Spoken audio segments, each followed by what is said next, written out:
네, 안녕하십니까. 저는 KBWM 스타 자문단의 박원갑 수석이고요.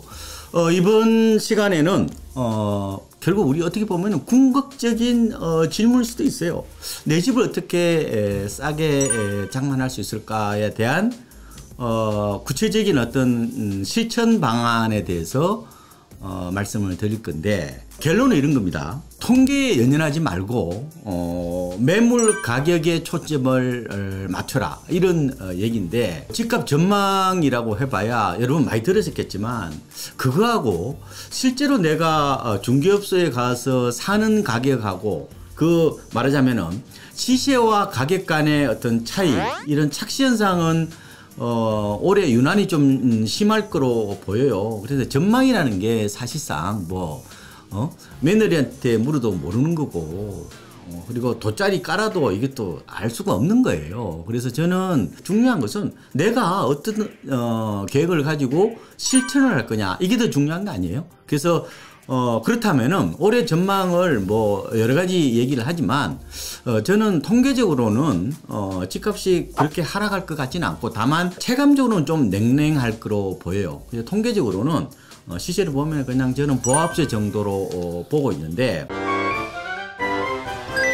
과거에 일어났던 일을 약간 반면교사 혹은 그걸 교훈으로 삼는 것도 저는 좋지 않을까 하는 생각이 들어서, 올해 저는 부동산 시장은 2007년도하고 유사할 가능성이 있다고 저는 보는 거예요. 그때 여러분들 혹시 대학생 아니었는지 모르겠는데, 2007년도에 엄청나게 투기 바람이 불고 나서 시장이 냉각될 때, 그때 상황인데, 질들레죠. 그러니까 프랑스 철학자가 이런 말을 해요. 차이의 반복이라는 말을 해요. 그러니까 반복이라는 건 사이클이잖아요. 근데 그런 사이클이 어떻게 보면 역사는 반복일 수 있죠. 사이클이죠. 그런데 차이를 동반한다고 그래서 차이의 반복이라는 얘기를 하는데, 저는 올해 시장을 2007년하고 비슷하게 대조를 하면서 차이의 반복이 나타날 수 있다, 이런 말씀을 드리는 거예요. 자, 그러면은 2006년도에 집값이 엄청나게 올랐는데, 그때 서울 아파트 값이 24% 올랐습니다. 그러고 나서 2007년도에는 집값이 빠진 게 아니라 3.5%가 올랐거든요. 실제 그러면은 보다 더 디테일하게 그러면 실거래가를 한번 따져봅시다. 2006년도에 당연히 집값이 많이 올랐겠죠. 그런데 2007년도에 가서 강남 아파트 값은 대부분이 떨어졌어요. 흔히 말하면은 재건축의 상징, 심벌이 대치동의 엄마 아파트잖아요. 34평을 보니까 2006년 11월에 14억 원을 찍었어요. 그런데 이 14억이라는 게 진짜 그 상상을 할 수 없을 정도로 많이 오른 거거든요. 제 기억으로는 엄마 아파트가 IMF 때 얼마였냐면은 1억 4천 했거든요. 그러니까 IMF 때가 언제예요? 그러니까 98년이죠. 98년에 1억 4천 한 게 2006년에 가서 이게 14억이 됐으니까 엄청나게 올랐죠. 그런데 보통 이제 엄마 아파트 고점이 아까 제가 2006년 11월이라고 말씀을 드렸는데, 그 이후에 이제 계속해서 빠지기 시작했어요. 그런데 2007년도에 가서 이게 어느 정도까지 빠졌냐면은 한 12% 가까이 빠졌어요. 그래서 보면은 2007년도 12월 달에 11억 9천만 원까지 떨어졌거든요. 그러니까 실제로 이게 엄마 아파트가 이 정도 빠졌다는 것은 거품이 상당 부분 이제 거쳤다고 볼 수가 있는데, 올해가 2007년하고 비슷하다는 그런 말씀을 드렸잖아요. 근데 작년에 그러면은 서울 아파트 값이 얼마 정도 올랐느냐? KB 시세로 16% 정도 올랐다는 거예요. 2006년도보다는 상승률은 낮죠. 그런데 피부적으로 느끼는 거는 더 많이 올랐을걸요? 왜냐면은 이 금액이 커지면요, 상승률은 낮아져요. 그죠? 같이 오르더라도 토끼가 구르는 거하고 코끼리가 구르는 게 다르잖아요. 그래서 이 금액이 올라가면은 당연히 상승률은 이제 둔화되기 마련이죠. 그런데 이런 점을 감안해 보면은 저는 올해는 집값이 큰 하락세를 보이기보다는 보합세 정도로 예상을 해보고 있고요.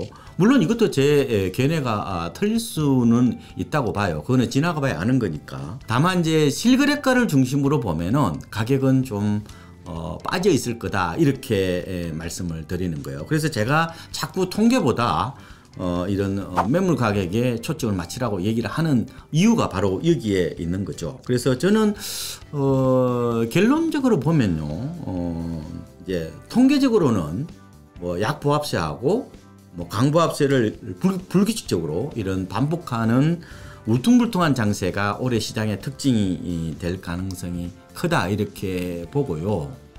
여러분들이 뭐 잘하실 겁니다. 올해 집값이 오르지 않을 이유는 뭐 널려 있는 거죠. 막 가장 큰 게 뭐예요? 집값이 너무 많이 올랐잖아요. 그리고 올 들어 대출 규제가 심해졌죠. 그 다음에 금리도 올라가고 있죠. 그리고 뭐 장기 상승에 따른 피로감 때문에 지금 어느 누구도 연끌 비트를 하지 않으려고 하는 상황이다. 그런데 분명히 수요는 줄었는데 통계적으로 봤을 때 저는 급락할 상황은 아니다 이렇게 보는 겁니다. 일단은 여러분 임대차 3법 시행이 올해 만 2년째잖아요. 그죠? 그래서 계약갱신 청구권을 사용했던 세입자들이 이제 8월부터는 집에서 나와야 돼요. 예? 그러면은 일각에서는 이제 반전세, 일부 월세로 이제 가는 수요가 있을 거고 또 일부는 또 집을 사지 않겠어요? 뭐 그런 이른바 이제 탈전세 내 집 마련 수요가 어느 정도 있다는 점. 그리고 뭐 미분양이 많은 수준도 아니고 입주 물량이 그렇게 많은 수준이 아니기 때문에 시장을 그렇게 뭐 경색시킬 정도의 악재는 아니다. 이런 말씀을 일단 드립니다. 그리고 여러분들이 제가 차이의 반복이라는 말씀을 드렸잖아요. 그러면 뭔가 2007년과 올해가 다른 점이 뭐냐? 제가 생각해 보니까 이게 조정주도 지역이 다를 수가 있다. 그러니까 2007년도는 강남이고 이번에는 비강남이 될 수 있다고 저는 보는 겁니다. 2006년도에 버블 세븐이라는 얘기를 만들었어요. 버블 세븐이 뭐예요? 그러니까 아파트에 이미 거품이 있는 7개 지역이라는 말이잖아요. 그죠? 그러니까 강남, 삼개구, 분당, 용인, 평촌, 목동. 그 지역이 이제 2007년도부터 본격적으로 조정을 맞이했고 가격의 하락폭도 좀 컸어요. 근데 올해는 저는 아까 말씀드린 대로 비강남, 그러니까 강북 혹은 경기 인천 이런 쪽이 먼저 조정을 받을 가능성이 있다 이렇게 보는데요. 2007년도를 한번 되돌아보면은 이제 1년 전에 판교 고분양 후폭풍이라는 얘기가 있었어요. 그러니까 판교 분양가가 비싸다. 그러면 거기가 엄청나게 이제 성장할 거다. 그러면은 내가 판교 분양은 안 되니까 주변에 집을 사자. 그래서 용인이라든지 분당, 평촌 이런 집값이 엄청나게 올랐잖아요.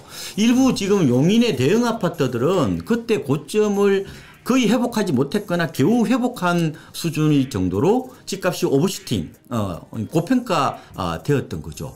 하지만 요즘은 다르죠. 최근에 2, 3년간 집값이 급등한 곳은 강남보다는 비강남이잖아요. 그래서 제가 2020년, 지금부터 2년 전이죠. 그때 제가 집값의 키워드를 비강남의 반란이라고 말씀을 드렸고, 작년은 제가 탈서울 내 집 마련이 키워드라고 말씀을 드렸어요. 이들 지역이 뭐예요? 주로 2030 세대들의 연끌 B2의 타겟이 되었잖아요. 이른바 무주택자들이 갭투자 열풍이 불었던 곳이 바로 비강남, 그러니까 강북하고 경기 인천 지역이었고 이들 아파트 값이 엄청나게 많이 오른 거 여러분들이 아마 다 아실 거라는 거예요. 그래서 보통 조정을 보통 맞을 때는 주로 많이 오는 곳이 조금 조정폭이 좀 큰 경우가 많아요. 드리고 싶은 말씀은 이번 집값 조정은 강남보다 비강남에서 시작될 가능성이 크고 하락폭은 제가 폭락이 아니에요. 그러니까 하락폭, 조정폭은 아무래도 이 지역들이 퍼센테이지로 볼 때 강남보다 조금 클 거다 이렇게 예상을 해보고 있어요. 혹시 또 박 PD 또 저쪽으로 집 산 사람 있으면 또 뭐라고 또 얘기할지 모르겠는데 좀 더 냉철하게 봅시다. 네. 그래서 그리고 또 하나는 올 들어서 이제 DSR 규제가 강화되었잖아요. 그래서 그 영향이 강남보다 비강남에서 많이 받고 있다는 것은 이미 보도를 통해서 많이 아셨겠죠. 왜냐, 강남은 뭐 이미 고가주택들이 많으니까 지금 서울과 같은 투기 과열지구에서 KB 시세로 15억이 넘는 아파트는 대출 자체가 안 되잖아요. 그러니까 DSR보다 이미 규제를 심하게 받고 있기 때문에 DSR 규제에 따른 어떤 영향은 뭐 어떻게 보면 무덤덤할 수 있다 이렇게 볼 수도 있는 거죠.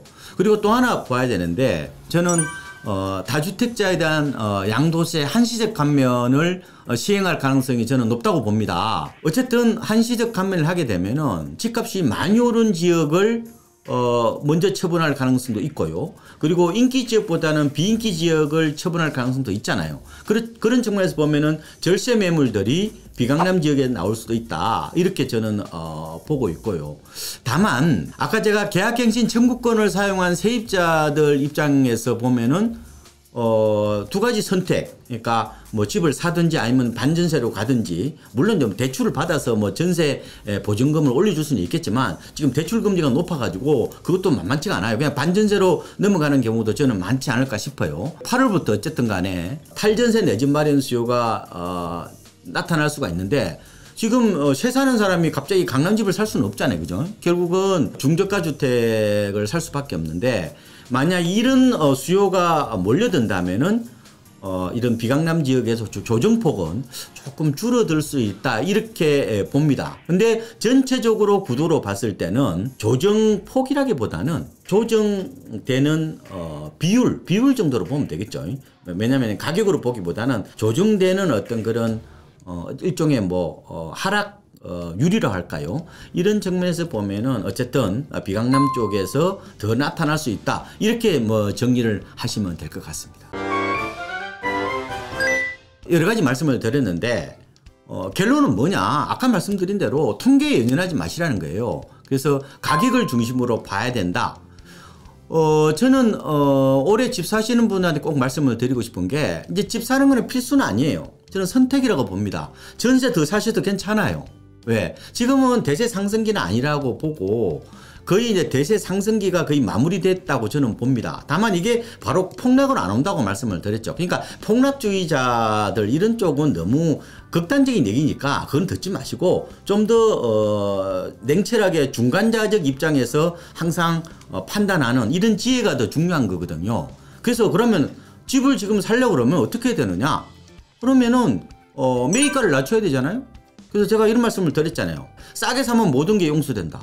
싸게 사야 되죠. 이제 대세 상승기가 아니라면은.